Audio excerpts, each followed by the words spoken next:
Hello friends, welcome to my channel. आज हम बात करेंगे मिल्क और मिल्क से रिलेटेड डेयरी प्रोडक्ट्स को क्यों नहीं खाना चाहिए। पहला है hormonal imbalance, oestrogen dominance.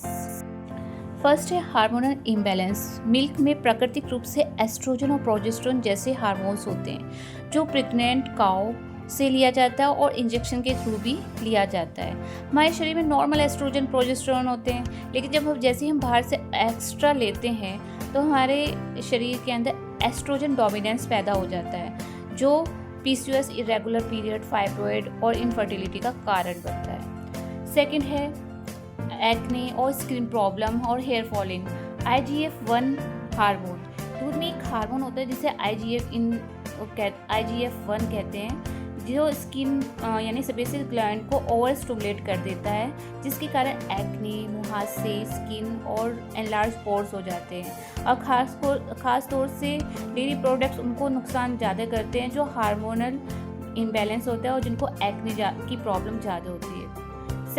Third है digestive issue, lactose intolerance. Over 70% Indian and Asian population जो है वो लैक्टोज इंटॉलरेंस को फेस कर रही है। इसमें क्या होता है कि आंत में लैक्टेज एंजाइम की कमी होती है जिससे कॉज क्या गैसिंग, ब्लोटिंग, एसिडिटी, फॉटिगनेस और जैसे सिम्टम्स हमें दिखाई देते हैं। लैक्टेज डेफिशिएंसी की मात्रा सबसे ज़्यादा होती है एशियन पॉपुलेशन में। Inflammation and leaky gut, fourth point. इसमें केसिन प्रोटीन और वे प्रोटीन नामक होता है जो ट्रिगर करता है, जो सेंसिटिव, जिससे लीकी गाउट सिंड्रोम होता है और autoimmune flares up and worsen PCOS and thyroid condition को प्रमोट करता है। इन्फ्लामेशन होगा तो इन चीज़ को प्रमोट करेगा।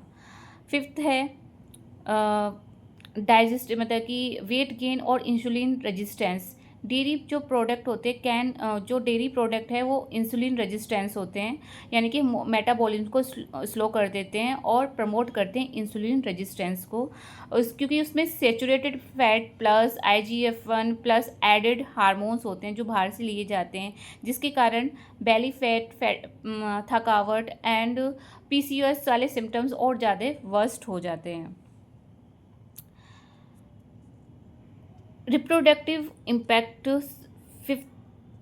सिक्स जो है रिप्रोडक्टिव इम्पैक्ट इनफर्टिलिटी ट्यूब वगैरह, इसमें भी कंटेन होता है कि pesticide, growth hormone and veterinary drugs से बना जो मिल्क होता है जो हम इनटेक करते हैं वो हमारे एंडोक्राइन सिस्टम, रिप्रोडक्टिव सिस्टम यानी कि ओवेरियन के फंक्शन, फैलोपियन ट्यूब हेल्थ और एग इम्प्लांटेशन, एग की क्वालिटी पे को इफ़ेक्ट करता ही करता है।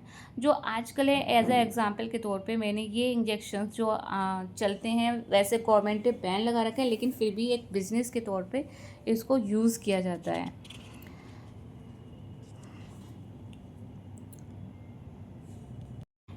ये इंजेक्शन ना तो एनिमल्स के लिए बेनिफिशियल है और जो उनसे एनिमल्स से जो हम मिल्क लेते हैं वो हमारे लिए बेनिफिट नहीं है। तो दोनों ही कंडीशन में एनिमल्स और मतलब जानवर और इंसान दोनों को हार्मफुल इफ़ेक्ट करता है और दोनों के हार्मोन्स को ही इफ़ेक्ट करता है, जिसके कारण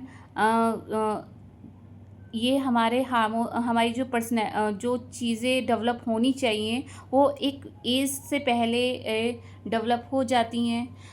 बच्चों में जल्दी प्यूबर्टी आ जाती है, ओबेसिटी, इंसुलिन रेजिस्टेंस, इंसुलिन अच्छे से नहीं निकल पाता, हमारे जो आंतों में जो लैक्टोज एंजाइम होते हैं वो कम होने लगते हैं, जिसकी वजह से डाइजेशन में प्रॉब्लम आने लगती है।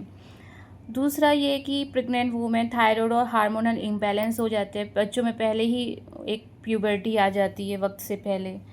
और डायबिटिक होते हैं, गाउट जो होता है, ये सब इन्हीं की वजह से आर्टिफिशियल तरीके से जो हम दूध ये बनता है उससे हमें प्रॉब्लम होती है। अगर हम अपने लिए 30 दिन का चैलेंज लेते हैं कि डेयरी फ्री प्रोडक्ट को यूज़ ना करें, मिल्क को 30 दिन का इस चैलेंज को अपनाओ और अपने अंदर चेंजेस देखो कि कितना चेंजेस हुआ है। अगर आपको मेरी वीडियो अच्छी लगी तो please like, share and subscribe ज़रूर करिए। Thank you so much.